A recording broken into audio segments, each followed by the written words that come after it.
இயேசு கிறிஸ்துவின் இனிய நாமத்தில் உங்களை யாவருக்கும் அன்பின் வாழ்த்துக்களை தெரிவித்துக் கொள்கிறேன். அருமையான தேவ பிள்ளைகளே, புதிய நாள், புதிய நம்பிக்கை, new day, new hope daily devotion மூலமாய் இந்த நாளில் கூட உங்களை சந்திப்பதில் நான் மிகுந்த மகிழ்ச்சி அடைகிறேன். அல்லேலூயா.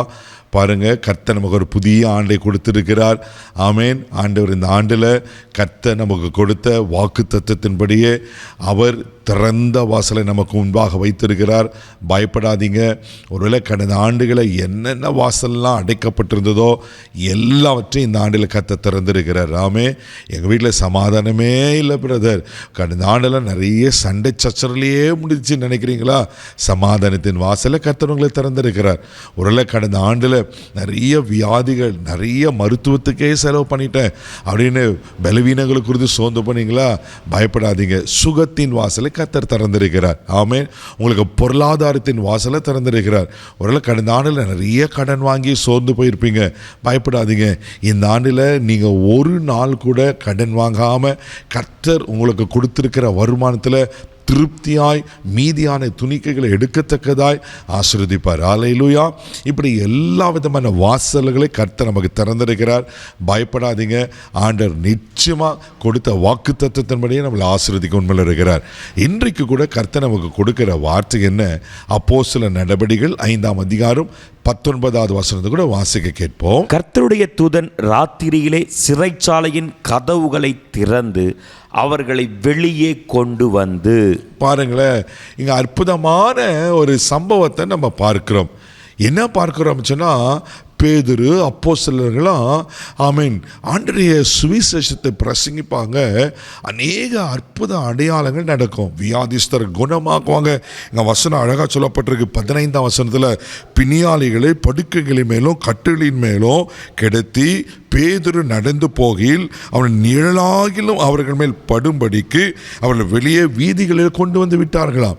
அது மாத்திரம் இல்லாமல் அங்கே சொல்லப்பட்டிருக்கு 16வது வசனத்தில் எல்லாரும் குணமாக்கப்பட்டார்கள். அவர்கள் எல்லாரும் குணமாக்கப்பட்டார்களாம். இதெல்லாம் பார்த்தோன்னா அந்த பிரதான ஆசாரியர்களாக பொறாமை கொண்டு என்ன செய்வாங்கன்னா, இவர்களை சிறைச்சாலையில் போட்டு விடுவார்கள். அல்லேலூயா. அதே அப்போஸ்தலர் 5ஆம் அதிகாரம் 18ஆம் வசனம் வாசிங்க பார்க்கலாம். அப்போஸ்தலர்களை பிடித்து பொதுவான சிறைச்சாலையிலே வைத்தார்கள். பாருங்க, சிறைச்சாலையில் போட்டுறாங்க. இப்படி சிறைச்சாலையில் இருக்கிற அப்போஸ்தலர்களை பேதுருவை என்ன செஞ்சாங்கன்னாக்கா, ஆண்டவர் அவளை சிறையிலிருந்து வெளியே கொண்டு வருகிறார். அல்லேலூயா. 19வது வசனத்தில் அதுதான் நம்ம வாசித்தோம். சிறைச்சாலையின் கதவுகளை திறந்து அவளை வெளியே கொண்டு வந்தாராம். தெய்வ பிள்ளைகளை, உங்கள் வாழ்க்கையில் கூட எதெல்லாம் அடைக்கப்பட்டிருக்கு, சிறைச்சாலைகள் போல ஒரு சிறையாக்கப்பட்டிருக்கீங்க. இன்னைக்கு கர்த்தர் எல்லாவற்றையும் அதிலிருந்து உங்களை வெளியே கொண்டு வர உண்மையில் அவராக இருக்கிறார். ஆமென். வெளியே கொண்டு வந்து அவங்களை என்ன தெரியுமா செஞ்சார்? 20ஆம் வசனத்தை வாசிங்க. ரொம்ப அழகாக சொல்லப்பட்டிருக்கோம். நீங்கள் போய் தேவ ஆலயத்தில் நின்று இந்த ஜீவ வார்த்தைகள் எல்லாவற்றையும் ஜனங்களுக்கு சொல்லுங்கள் என்றார். இப்போ சிறைச்சாலை வெளியே கொண்டு வந்துட்டாங்க. அவங்களுக்கு கொடுத்த அசைன்மெண்ட் என்ன? ஏற்கனவே அவங்க சுவிசேஷத்தை சொன்னாங்க, நீங்கள் தேவாலயத்துக்கு போயிட்டு அங்கே ஜீவ வார்த்தைகளை பிரசங்கம் பண்ணுங்க. தேவ பிள்ளைகளை ஒன்று சொல்லிட்டாங்களா? ஆண்டவர் உங்கள் இந்த சிறையிலிருந்து கூட வெளியே கொண்டு வந்து உங்கள் வாழ்க்கையில் நீ என்னென்னலாம் அனுபவிக்க வேண்டும் என்று தேவன் திட்டமிட்டு இருக்கிறாரோ, இந்த வருஷத்தில் அந்த நன்மைகளை, ஆசீர்வாதங்கள் எல்லாம் அனுபவிக்க போறீங்க. உங்கள் ஆசீர்வாதத்தை எந்த கதவும் பூட்டி வைக்க முடியாது. அல்லேலூயா. கர்த்தர் உங்கள் வெளியே கொண்டு வந்து இந்த நன்மைகளாக ஆசீர்வதிக்க உண்மையில் இருக்கிறார். உங்கள் வாழ்க்கையில் என்ன தேவ திட்டங்களாக கர்த்தர் இந்த ஆண்டில் வைத்திருக்கிறாரோ அதில் ஒன்று மாறாமல் எல்லாவற்றை கர்த்தர் நிறைவேற்ற போகிறார். அல்லேலூயா. நீங்கள் அவர்கள் எப்படி போய் தேவாலயத்தில் பிரசங்கம் பண்ணினார்களோ, உங்கள் வாழ்க்கையில் ஆமீன் எதெல்லாம் கடந்த நாட்களில் பெற்றுக்கொள்ள முடியாமல் அடைக்கப்பட்டிருந்ததோ அதெல்லாம் நீங்கள் அனுபவிக்க போகிறீங்க. கர்த்தர் அப்படியே உங்களை ஆசீர்வதிக்க உண்மையில் இருக்கிறார். ஆமீன். கண்களை மூடி நம்ம ஜெபிக்கலாம். அன்பு தகப்பனே, உமக்கு நன்றி சொல்லி துதிக்கிறோம். ஸ்தோத்திரம் ஆண்டவரே. இப்பொழுது கூட பரிசுத்த ஆவியானவரே, உமக்கு நன்றி.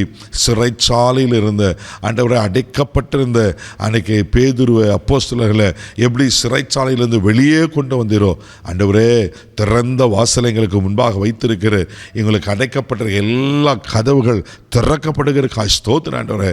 அன்னைக்கு அப்போஸ்தலர்களுக்கு அற்புதங்களை செஞ்சது போல இவர்கள் வாழ்க்கையில் உங்கள் அற்புதங்களை காணட்டும். அவர்களை கொண்டு போய் தேவாலயத்திலே பிரசங்கித்தார்கள் போல ஆண்டவரே இவர்கள் வாழ்க்கையில் இந்த ஆண்டில் அனுபவிக்க வேண்டிய அத்தனை நன்மைகளும் அனுபவிக்க உதவி செய்யும். இவளை ஆசீர்வதிப்பீராக நாங்கள் ஜெபிக்கிறோம்ப்பா. உங்கள் கிருபையில் கரத்தில் ஒப்புக் கொடுக்கிறோம். இந்த நாள் முழுதும் பாதுகாத்துகளும் நீரே பொறுப்பெடுத்துகளும் வழிநடத்தும். இயேசுவின் மூலம் ஜெபம் கேளும் பிதாவே. ஆமென். ஆமென். கதவுகள் திறக்கப்பட்டாயிற்று. தைரியமாக போங்க. God bless you.